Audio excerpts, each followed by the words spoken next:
आज जो भी बच्चे नीट की तैयारी करते, जिनको डॉक्टर बनना है, भाई इंजीनियर बनना है, किसी को यूपीएससी निकालना है, किसी को बीपीएससी निकालना है, बच्चे तैयारी करते हैं, ग्रेजुएट तो हो जाते हैं, लेकिन जब वो अपने प्रतियोगी परीक्षा में बैठते हैं तो उन्होंने जो ग्रेजुएशन तक अपनी पढ़ाई करी उसमें से मुश्किल से 15 से 20% उस सिलेबस से प्रश्न पूछे जाते हैं। बाकी एनसीईआरटी का होता है, जो सीबीएसई बोर्ड में पढ़ाया जाता है। तो गरीब के बच्चे तो सरकारी स्कूल में पढ़ते हैं, वो तो एनसीईआरटी पढ़े नहीं। अब एनसीईआरटी उनको फिर से जाकर प्राइवेट कोचिंग में जाकर पढ़ना पड़ता है। अगर वो नहीं पढ़ते हैं, 10 साल 15 साल तैयारी करते करते थक जाते हैं और हम सोचते हैं कि हमारा बाल बच्चा की किस्मत खराब है, वही नौकरी नहीं हो रहा है, जबकि व्यवस्था खराब किया गया कि आपके बच्चों को अवसर नहीं मिल रहा है। इस बहुरंगीय शिक्षा व्यवस्था के खिलाफ हम लोगों को खड़ा होने की जरूरत है। और मैं तमाम साथियों को दिल से धन्यवाद देता हूं कि भाई हम क्या सोचते हैं कि भाई मेरे अकेले करने से क्या होगा, मेरे अकेले करने से क्या होगा, यही सोच के हम बदलाव नहीं ला पाते हैं। सत्ता बदलती है लेकिन व्यवस्था वही है।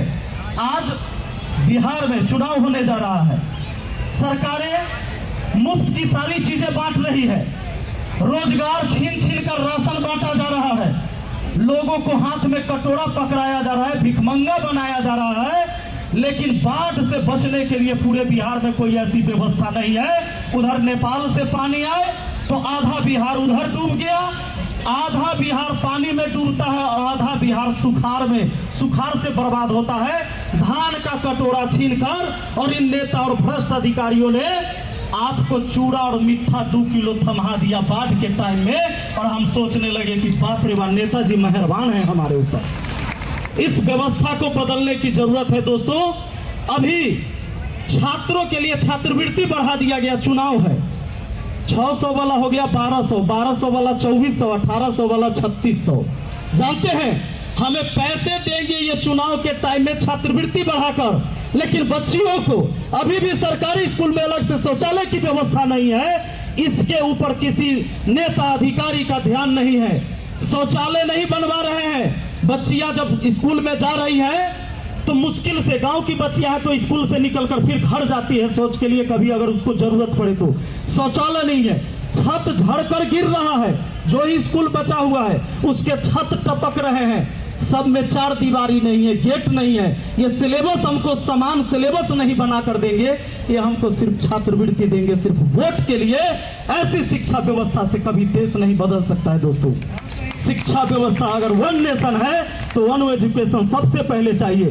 सरकार की ऐसी कोई स्कीम नहीं है कि गरीब के बाल बच्चों को अमीर बना देगा। आप अगर गरीब हैं, आप मजदूर हैं, तो आपका आने वाला पीढ़ी भी मजदूर ही पैदा होगा जब तक समान शिक्षा नहीं मिलेगा। सिर्फ शिक्षा के बदौलत ही हम अपने परिवार के इतिहास को बदल सकते हैं, समाज को बदल सकते हैं। लेकिन यहाँ पर सरकार चाहती है कि आपके बाल बच्चा को ऐसा शिक्षा मिले कि आगे उसे अवसर ही ना मिले, वो किसी पद पर जा ही ना सके। और जब तक आप अशिक्षित रहेंगे, बेरोजगार रहेंगे, तो भेड़ बकरियों की तरह नेताओं के रैलियों में जाते रहेंगे। इस व्यवस्था को बदलने की जरूरत है। आप तमाम साथियों को हम फिर से धन्यवाद देते हैं कि मुझे भी यहाँ पर आकर जो शब्द कहने का मौका मिला। तमाम साथियों को हम दिल से धन्यवाद देते हैं। हम हमेशा शुक्रगुजार रहेंगे और इस लड़ाई में, ये लड़ाई जहां तक लड़ी जाएगी हम हमेशा आपके साथ हैं, तन मन धन से लगातार हम आपके साथ रहेंगे। बहुत बहुत धन्यवाद। जय हिंद, जय भारत, जय भीम, जय संविधान। थैंक यू साथियों। शांत रहना है, इस प्रोग्राम को आगे बढ़ाते रहना है, हमारे पास समय की कमी है।